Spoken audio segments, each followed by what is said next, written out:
Cae la tarde y en un rincón de la ciudad, en un pequeño jardín, alguien cuenta una historia, reflexiona en voz baja o conversa, paseándose bajo los árboles. Es hora de volver a casa, bajar la velocidad y darle tiempo al tiempo. Christian Warnken nos abre la verja de su jardín para que respiremos aire puro y oxigenemos el espíritu. En Pauta, aquí comienza Desde el Jardín. Una presentación de Grupo Educar, construyendo el futuro de la educación técnico-profesional en Chile. Lo esencial de toda exploración es volver al propio jardín y ver las cosas por primera vez, decía el poeta T.S. Eliot. Muy buenas tardes, queridas y queridos radiovidentes que me escuchan y me ven en Antofagasta, en la quinta región, en la región metropolitana, en el sur, desde Temuco a Punta Arenas, a través de la señal de Radio Pauta. Estoy caminando por mi jardín y quiero ir al patio de la escuela. Una vez por semana caminamos al patio de la escuela, nos acompaña el Grupo Educar en eso, para escuchar los testimonios y las historias, bellísimas historias de innovación que están haciendo tantos profesores a lo largo del país. Hoy día vamos a conocer una de esas historias, pero antes tenemos que escuchar la voz de ella, la maestra, la inspiradora en educación en Chile, Gabriela Mistral. Muchas de las cosas que hemos menester tienen espera, el niño no. Él está haciendo ahora mismo sus huesos, criando su sangre y ensayando sus sentidos. A él no se le puede responder mañana, él se llama ahora. Él se llama ahora, ¿no es cierto? Lo hemos comentado varias veces, el sentido de la urgencia que nos transmite Gabriela Mistral, de no perder ningún minuto, todo se está jugando en este momento, y el eje de nuestra preocupación de todo el sistema educativo tienen que ser nuestros niños, tienen que ser los educandos. Hay muchos textos de Gabriela Mistral sobre aquello, la insistencia en casi el oficio sagrado de enseñar. Tiene la famosa oración del estudiante a la gracia, la oración de la maestra, las palabras a los maestros, ¿no? Donde les insiste en la importancia de la belleza, la importancia de la gracia en la educación, la importancia del espíritu, ¿no? Habla de la llamarada del entusiasmo. Quiero seleccionar un fragmento cortito que ella escribió en Punta Arenas, donde fue directora en un liceo en el año 1919. Estamos hablando, y tan actual lo que ella dice, ¿no? Haz que haga de espíritu mi escuela de ladrillos. Le envuelva la llamarada de mi entusiasmo, su atrio pobre, su sala desnuda. Mi corazón le sea más columna y mi buena voluntad más oro que las columnas y el oro de las escuelas ricas, dice Gabriela Mistral. Entusiasmo, llamarada, corazón, espíritu. En solo 2-3 frases, Gabriela Mistral coloca el énfasis donde obviamente que hay que ponerlo. Y lo de lo que vamos a hablar hoy día tiene desde luego mucho espíritu y mucha inspiración. Tiene mucho entusiasmo y tiene mucho corazón de quienes le han dedicado su tiempo, sus horas a aquello. Vamos a hablar de un centro de innovación tecnológica en la comuna de Padre Las Casas, en la Araucanía, en el Liceo Bicentenario de Excelencia Padre Óscar Moser. Y vamos a conversar de un centro de innovación que ha hecho cosas increíbles, que ha hecho innovaciones en distintos ámbitos, en las formas de enseñar, en llevar la robótica a la educación, en desarrollar el pensamiento crítico, en hacer ferias de ciencia, en proyectarse como un ecosistema sostenible e innovación educativa. Y para eso, hoy día vamos a conversar, y estoy sentado aquí en el patio de la escuela con Cristian Venegas, coordinador del Centro de Innovación Tecnológica en Padre Las Casas, docente de electricidad en el Liceo Bicentenario Padre Óscar Moser. Él es ingeniero de ejecución en educación, en electricidad, constructor civil y un postítulo en educación y de metodologías activas. Es un entusiasta de la educación. Así que yo creo que le han resonado, o te han resonado las palabras de Gabriela Mistral. Muy buenas tardes, Cristian. Bienvenido a esta conversación aquí en el patio de la escuela. Sí, muy buenas tardes. De todas maneras, yo creo que los cambios de educación se logran principalmente con mucha vocación, con mucho amor. Y me resuena muy bien lo que graficaba la maestra Mistral. Te iba a preguntar lo siguiente, Cristian. ¿Cómo un ingeniero eléctrico en electricidad se convierte en un educador? ¿Cuál es el paso, el tránsito que te pasó a ti, digamos, con la educación que te llevó a esa dimensión, ¿no? Bueno, era un sueño de que tuve desde la enseñanza media. Existía un profe de historia muy bueno, porque la historia es siempre un ramo un poco tedioso y de mucha memoria. Este profesor era que contaba la historia como si fuera una copucha, como si fuera una historia de una película, y siempre nos embaucó en imaginar la historia. Y yo dije, algún día quiero emular, o por lo menos tener esa pasión con la sala, con el aula, como lo hacía este profesor, se llamaba Jaime Muñoz, que en paz descanse. Entonces, yo trabajo en obra como ingeniero eléctrico, se me dio la posibilidad de un día hacer un reemplazo en el colegio donde yo salí, donde también estaba el profe Muñoz. Y dije, ya, y aquí llevo 10 años. Poco a Llevas poco fui 10 inaugurando años. era docente. Sí. Ah, y aquí Poco a poco. claro, lo que estimula es la otra electricidad, la electricidad educativa, ¿no es cierto? La luz que se enciende en las escuelas cuando hay motivación, cuando hay innovación. Y también me gustaría que me contaras, Cristian, qué interesante este centro de innovación, que me parece que tiene el nombre del gran filósofo chileno Juan de Dios Vial, ¿no? ¿Es así? Sí, sí, bueno, don Juan de Dios Viales lleva el nombre de él por el apoyo fundamental que fue la construcción y la implementación de este sueño que la Fundación Arturo de Rosa del Correa. Ya dentro del marco de los 100 años de la celebración de la Fundación Arrázaval, se postuló este proyecto como uno de los 3 pilares para esa celebración. Y bueno, se obtuvo en conjunto con el otorgamiento de bicentenario del liceo. Entonces llegó los fondos bicentenarios, el apoyo de Arrázaval y pudimos construir este edificio de 800 metros cuadrados, el cual está lleno de innovación, pues intentamos replicar las salas de técnica, donde fuimos a capacitarnos el año 2018, Eso es en el País Vasco, ¿no? en el País Vasco. Sí. Cuéntame, ¿cómo fue esa experiencia? ¿Qué aprendiste tú ahí? ¿Qué es lo que te llamó la atención de esa experiencia, ya que fuiste a visitarla y todos los que van quedan fascinados con esa maravillosa experiencia educativa? Sí, bueno, el País Vasco tiene historias muy particulares. Ellos tenían un PIB muy bajo, era de las regiones más pobres que había en España. ¿Ya? Y a través de la educación, sobre todo de la alianza privada con el mundo técnico profesional, las universidades y la empresa y el conjunto del gobierno se sentaron una vez en la mesa y dijeron, bueno, pongámonos de acuerdo y hagamos las cosas bien.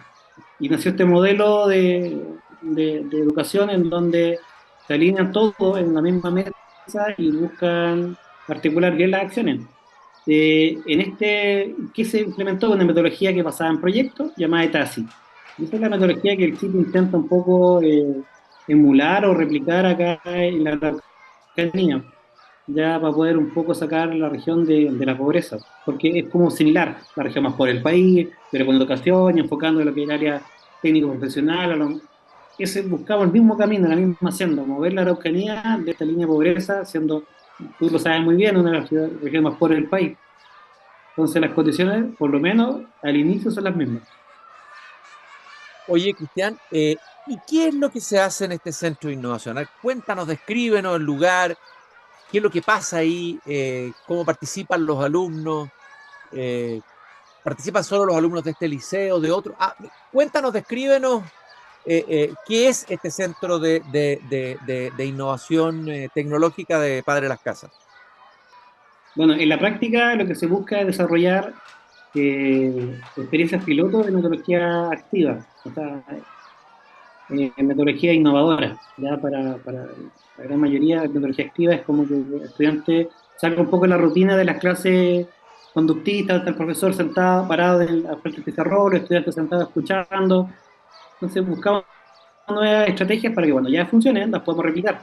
Ahora vienen los estudiantes, obviamente, a este tipo de pilotaje en el centro del Liceo Jarmose, y también hemos hecho alianza con otros colegios que han venido a ocupar los espacios.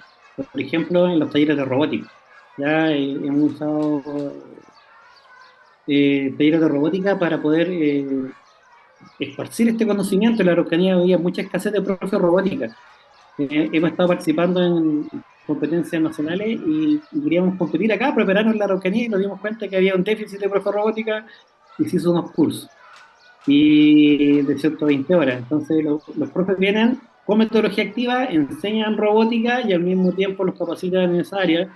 Y han venido de estos colegios, donde los profes son capacitados, a hacer sus talleres acá, porque el espacio es un espacio grande, iluminado, moderno, equipado con tecnología. Entonces los profesores pueden preparar sus clases con bastante material, con bastante apoyo, y se facilita, porque el problema de hacer innovación es que cuesta mucho hablar de innovación cuando el aula es el mismo, cuando la estrategia sigue siendo la misma de hace 40 o 50 años atrás, y pararle al profesor y decirle a los alumnos jóvenes, yo quiero que hoy día se vistan de innovadores, de emprendedores, de creativos, y el profesor se da vuelta y es la misma sala de hace 50 años atrás.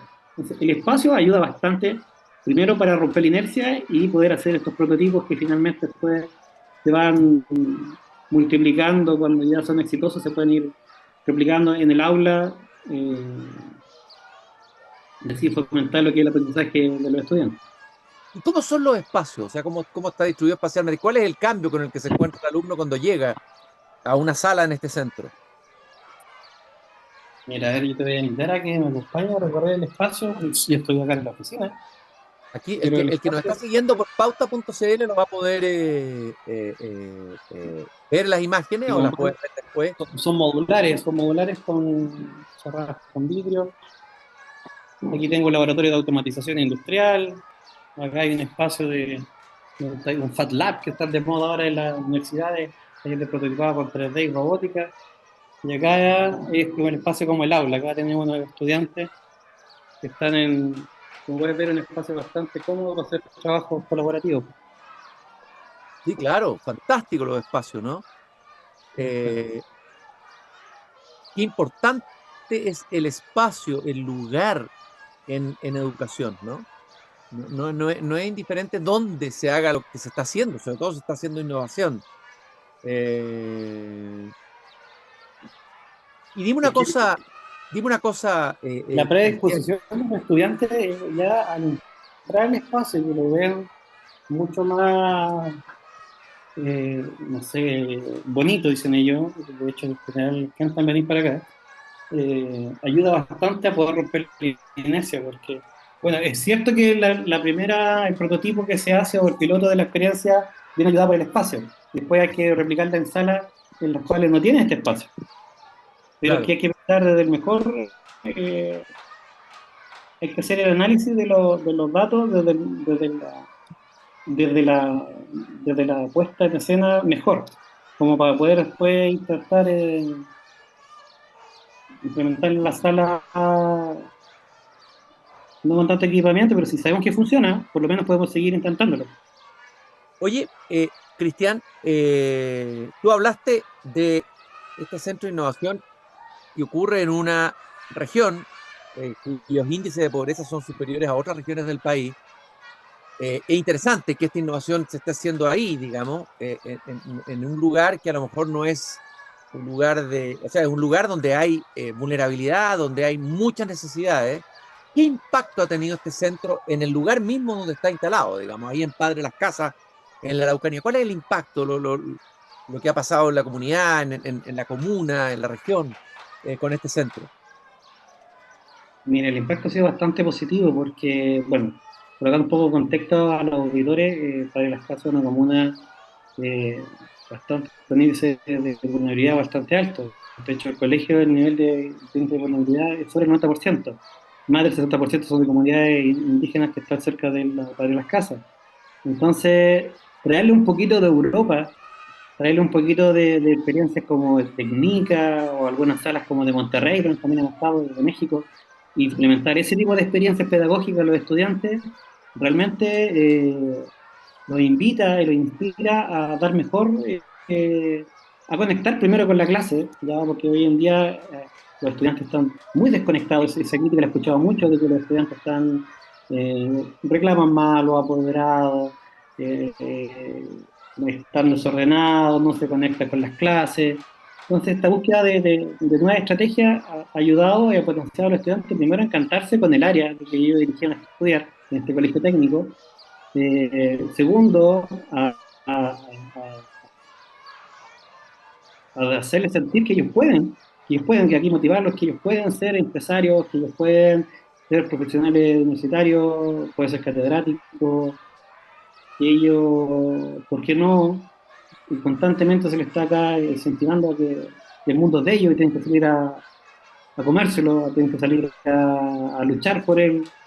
Entonces sale el impacto ha sido, yo creo que, y lo veo reflejado en las experiencias que hemos ido a competir, acá en Chile y en el extranjero, en competencias académicas, que ellos sí son capaces de competir de tú a tú con gente a lo mejor de un mejor colegio, con mejores ingresos económicos, y que a lo mejor un niño de una comunidad mapuche metido en Chihuimpilli puede llegar a competir en Lima en un sudamericano y sacar la medalla de oro y clasificar a China al Mundial de China. Entonces el impacto es ese. Yo creo que es empoderar a los estudiantes y decir que sí confiamos en ellos. Estoy caminando en mi jardín con Cristian Venegas, coordinador del Centro de Innovación Tecnológica en Padre Las Casas, en la Araucanía. Él es docente de electricidad en el Liceo Bicentenario. Y Cristian nos está compartiendo en qué consiste, qué es lo que hace este centro, el impacto que está teniendo en su comunidad. La robótica, a ver, uno escucha la palabra robótica, ¿no es cierto? Y se imagina algo totalmente mecanizado, algo casi de ciencia ficción. Pero ¿por qué es importante la robótica y la educación? ¿Qué es lo que abre esa disciplina, la robótica? ¿En qué consiste? Cuéntanos un poquitito y qué es lo que están haciendo ustedes en esa línea.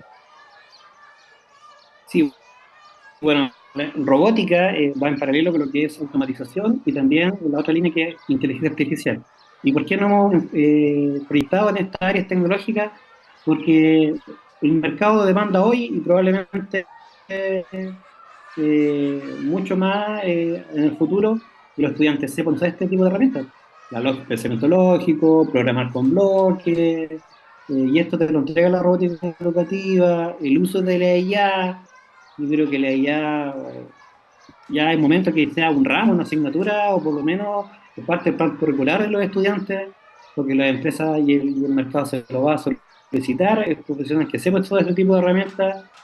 Y muchos colegios que he visto yo, todavía nos tapamos los ojos y decimos, oye, decirle ya no funciona, hacen trampa con IA.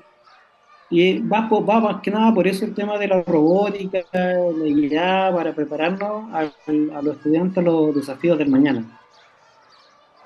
Y en el tema de inteligencia artificial, me imagino, muchos dirán, esto lo que va a provocar, ¿no es cierto?, es el predominio de una mirada técnica en la educación o tecnificante, va a arrasar lo digital con todo el resto, pero algunos dicen no, la inteligencia artificial puede ser una herramienta, al contrario, ¿no es cierto?, que permita el desarrollo de muchas dimensiones y habilidades que tienen que ver con una visión más humanista. Ujú. A ver, inteligencia artificial, pensamiento crítico, yo sé que ustedes, que esa es una línea que ustedes han trabajado, que se ha trabajado aquí en el centro. ¿Cómo lo ves tú? ¿Cómo ves tú ese tema que se está problematizando y discutiendo hoy día en el mundo, ¿no? Yo lo veo bastante auspicioso en el sentido de que hay tareas muy rutinarias o muy mecánicas, repetitivas, que las podemos derivar o delegar a la IA y enfocarnos a otro tipo de actividades que son de mayor nivel cognitivo, en reflexionar, en buscar soluciones. El mismo profesorado, hoy en día estamos usando la IA para poder revisar pruebas, revisar trabajos escritos acá en el centro. Entonces estamos dejando a los profes que en vez de que estén encerrados revisando pruebas, pues los delegamos a la IA y los profesores podrían estar buscando nuevas estrategias de aprendizaje, viendo resultados, reflexionando qué podría mejorar. Entonces yo creo que la IA, si bien es cierto, hay un cierto miedo, como todo en la humanidad cuando hay un salto evolutivo, así fue con la electrónica y con la internet, la IA también no tampoco es tan grande, pero sí hay que estar a la altura de aprender a usar esta herramienta y no quedarse atrás. Y lo del pensamiento crítico, ¿cómo lo trabajan ustedes? Bueno, tener un sistema que te vaya haciendo un feedback, retroalimentación del estudiante inmediato, genera aprendizaje significativo responde al estudiante porque necesita muchas veces retroalimentación instantánea. Lo estaré haciendo bien, lo estaré haciendo mal. Cuando es ejercicio de alto nivel cognitivo, la pregunta siempre me gustaría tener un profesor personalizado, pero hoy en día con un chat entrenado, el estudiante puede tener esa respuesta enseguida, y no esperar que el docente le dé la respuesta y saber que lo que está analizando o su reflexión fue errónea. Entonces, el estudiante puede practicar en su casa, puede practicar solo, ejercicios de alta complejidad porque la guía lo va ayudando. Ojo, tienen que ser chat entrenados porque también es cierto que el chat GPT o cualquiera de la IA se equivocan, claro que se equivocan, pero es que va a depender mucho también de la instrucción que yo le dé. Entonces eso también se está trabajando con los estudiantes, más que nada con los profesores, para que vayan entrenando los chats y sigan a los estudiantes en esta acompañar individual o adaptativo a cada estudiante. Oye, Cristian, si también nos pudieras compartir alguna, un par de historias de el impacto que esto ha tenido en los alumnos de ustedes, alguna historia que sea significativa, que muestre, le dé un rostro humano a este trabajo extraordinario que están haciendo ustedes de innovación, de estar en la punta ahí de la innovación y del, ¿cómo se llama? De la innovación tecnológica ahí en Padre Las Casas, en la Araucanía. Mira, puntual no recuerdo, no sabría, pero han sido muchos los jóvenes. Por ejemplo, a ver si hay uno. Para entrar como misión especial a la universidad, ya había un chico que eh, bus- se le desafió dentro de estas actividades que se hacen, un aprendizaje basado en retos, y buscar alguna deficiencia en su sistema, en su ambiente, en su vida cotidiana, y innovara con alguna innovación tecnológica. Y se dio cuenta que su abuelito tenía un problema con un manguito rotatorio. ¿Ya? Y que empezaron a investigar que en los centros de kinesiología era muy recurrente los autos mayores por el manguito rotatorio. Entonces se hizo una máquina para hacer un test y ejercicio del manguito rotatorio. Una pantalla donde era con tablero, invitaba al adulto mayor a hacer ejercicio. Y este proyecto salió a concurso, le fue bien, sacó un primer lugar. Y esto le sirvió a este joven para poder postular a la USACH en Valdivia como una misión especial.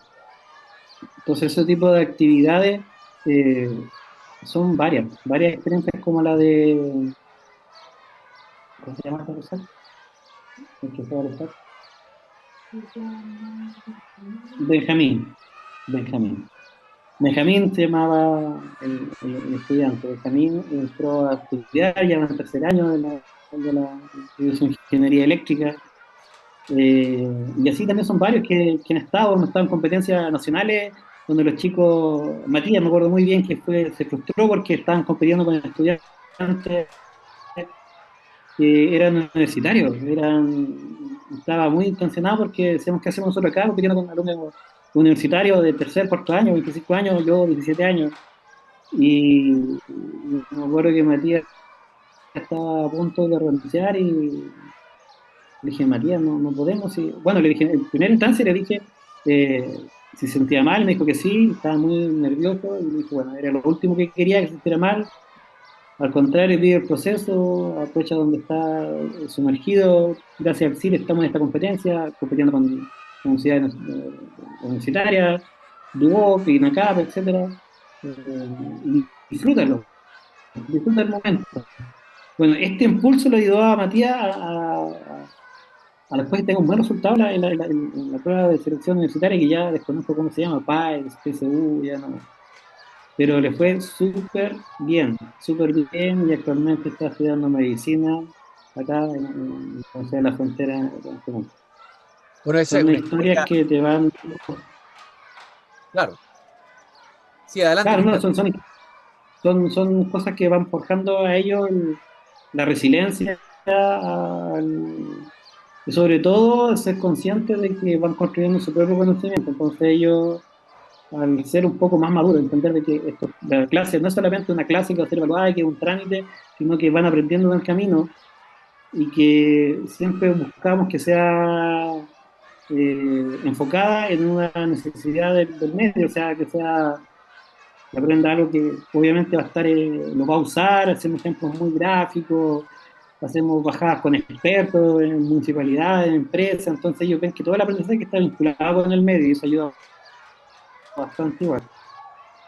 Yo te quiero agradecer, Cristian, esta caminata, este paseo que hemos hecho esta tarde contigo en el patio de la escuela, compartiendo esta experiencia innovadora de punta del Centro de Innovación Tecnológica en Padre Las Casas, en plena Araucanía. Cristian Venegas, el coordinador del centro y docente de electricidad en el Liceo Bicentenario, Padre Oscar Moser. Muchas gracias por habernos acompañado y un abrazo muy grande a todo el equipo que trabaja contigo ahí en ese centro de innovación. Sí, muchas gracias. Acá somos ocho profesores que aguanten ahí con el tema de la innovación. De repente cuesta un poco, pero la pasión puede más. Así que gracias por el espacio de contar nuestro trabajo. Y nada, pues aquí seguiríamos metiendo ruido en la Araucanía, en el sur de Chile, buscando la innovación e implementarlo con los estudiantes de esta región que lo necesita tanto. Esas son las noticias que quisiéramos ver más en los medios, que releven, que muestren junto a todo lo negativo que nosotros nos toca vivir en la cotidianidad, lo positivo, los brotes verdes de la educación, lo que se está haciendo en regiones de nuestro país y que probablemente va a tener un impacto muy a largo plazo, no solo en educación, sino en toda nuestra sociedad. Muchas gracias, Cristian, un abrazo muy grande. Y quiero recordarles a ustedes que nos acompaña Grupo Educar, construyendo el futuro de la educación profesional en Chile. Conoce más sobre nuestro trabajo en grupoeducar.cl. Yo ahora regreso a mi jardín a cerrar la verja de madera de mi jardín, pero los espero nuevamente aquí mañana a las 8 de la tarde para que sigamos conversando y caminando juntos. Gracias por haberme acompañado. Es hora de cerrar la verja de madera del jardín. Pero Cristian Warnken la volverá a abrir todos los días de lunes a viernes a las 20 horas en Radio Pauta, cuando comience de nuevo Desde el Jardín. Una presentación de Grupo Educar, construyendo el futuro de la educación técnico-profesional en Chile.